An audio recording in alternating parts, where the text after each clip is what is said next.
Justin, mission accomplished. Regular season championship, the exclamation mark tonight in front of a sold out crowd. How are you feeling at the end of the regular season championship? Better than Mitch. Yeah. No, feeling pretty good, man. I want to give a shout out to Sam Gruggs. That was his scout. Went 4-0 this season against the Kings, man. I'm really happy how the work he put in, and my whole coaching staff in general. But as a whole, as me and by myself, like, I'm really excited about these guys, the way they played, just not today, but the whole season. We could have laid down today, right? We could have just sat there and took a break and, just let Sydney do what they need to do. And it wasn't about that, man. We wanted to make sure that we come out here and play our best, and I think we played better than our best. I'm really happy how we just had a quick turnaround and came back and gave a great effort. So that's what's probably more exciting than some of the things that you talked about, just the way we played today. Will, in commentary, it was said that this looks like the Hawks are level in Game 5 of the Grand Final. Such was the team's energy and intent and desire. Why did the team have that tonight, given you'd already wrapped up the regular season champ? Well, one, we don't like them. That's why I brought him in. That's exactly why I brought this man in here. Two, I just feel like everybody in that room, and I could feel it before the game, like I had a good feeling about today, just knowing that like everybody understands how much this means moving into our season, as we've been calling it, which is the playoffs, and we just want to make sure that we're going into that with the right mindset. And I don't think coming off of a loss, a 3-week break, coming off of a loss is the best thing for us. So we knew how important that was for us. Yeah. And all-encompassing again, Coach, I spoke to Brian Gorgon a moment ago. He's been in the league for more than half the league. He says this is the best Hawks team I've ever seen. Why is it the best Hawks team he's ever seen?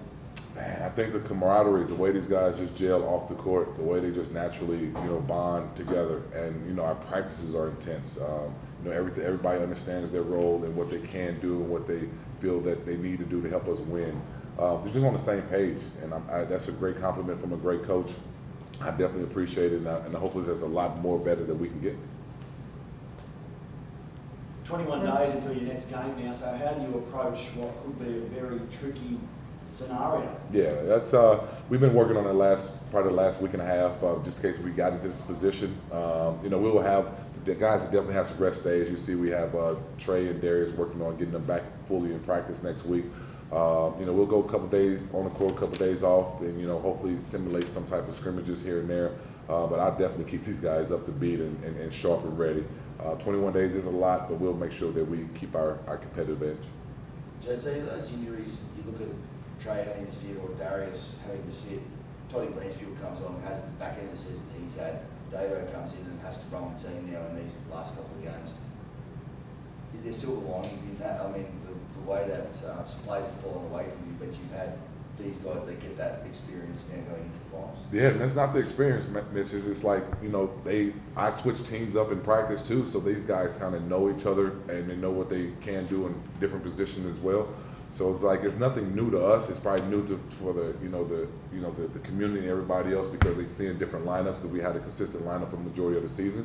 But these guys are used to playing with one another on the court, and so like it's nothing different for me to like be able to place Davo in a position today because we put Davo in starting today because we felt we need more ball handlers, with the type of pressure we felt that Sydney could have put against us.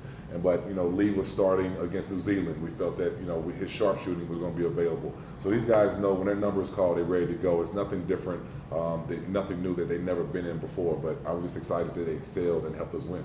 David, you spoke before about you don't like them. You were playing at a time where you came through and there was no imports on the floor, injuries, all that. They had that Sean Brewster to hold. Has that stuck with you? Because it seems every time you play the Kings, you seem to just love the combativeness and the competitiveness. Has the tough times you've endured with this team now made you appreciate more the good times that you're going through right now? Yeah, I just had a combo with Biggie just talking about that, just a bit euphoric right now, like feeling. But yes, I definitely still remember that very clearly. And I'm a very petty person, so I remember that pretty clearly. And yeah, every game, like it's something that I keep in the back of my mind. And yeah, that's the type of guy I am, I guess. JT, we spoke last one. As it sunk in, 15 months ago, you took over a team 2-7, and now you've taken it to a record-breaking for the Foundation Club. Never before done, and favourites to win it. Has the same been? No, I'm just having fun, man. I'm just having fun, and I'm having fun with a group of guys that really talented, really enjoy each other, and they understand what we're trying to accomplish. I do go home, and when you tell me the stats like this, I have no clue. I sink in, and when I walk around Illawarra and I hear how excited the community is, or somebody just yell out "Go Hawks!" I'm like, I'm a part of this. I'm finding a way to help this, not just this city uplift itself, but the team in general. So it sinks in here and there, but I'm just having fun. Like I just love to coach. I love to watch great basketball, and I just want to help find a way to help win the whole thing. And is it? I think Gorge also said relentless. I mean, you guys didn't have to be relentless tonight, but you were. Yeah, and that's one of the messages that we talked about in shoot around. Even before shoot around, we talked about it in the airport in New Zealand. We want to sit up here and send a message when we can. And I just reiterated when we got to shoot around and pregame speech. So our message was: do not let up. Do not let our crowd, our fans down. We got 8,000 plus or whatever's in the stands here cheering for us, and they don't want to see us give half-ass effort. They want to find us a way to, give what Illawarra deserves. And the guys understand that, and they're competitors, and I won't let them let down. So it was nothing going to be easy today. Well, after so many memorable moments in last year's playoff series, how do you feel about playoff games 12 months down the track? Ready. Had that experience. I feel like all of us have that experience, and the hurt we felt last year, and just being so close, one step away. I feel like we're all ready for this, and especially me, like I sort of just heart beating out my chest, ready for this, Hey, Coach, can I throw some stats at you and just get your reaction? Because this Sure. is a history-making. I have no clue. Talk to me.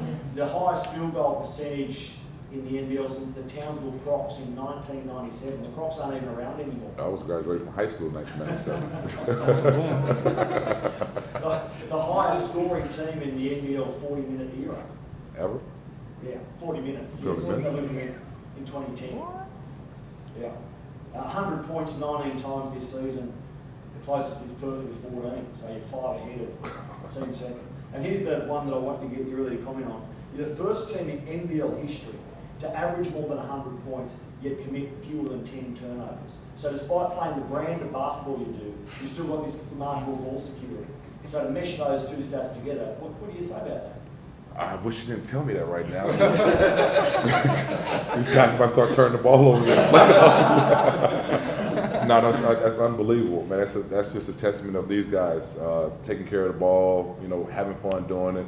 Now that's major stats. I mean, I had no clue about none of those things, man. I'm happy for the program and these guys because I let them play free, but I want them to play smart, right? And I definitely want them to play hard on the defensive end.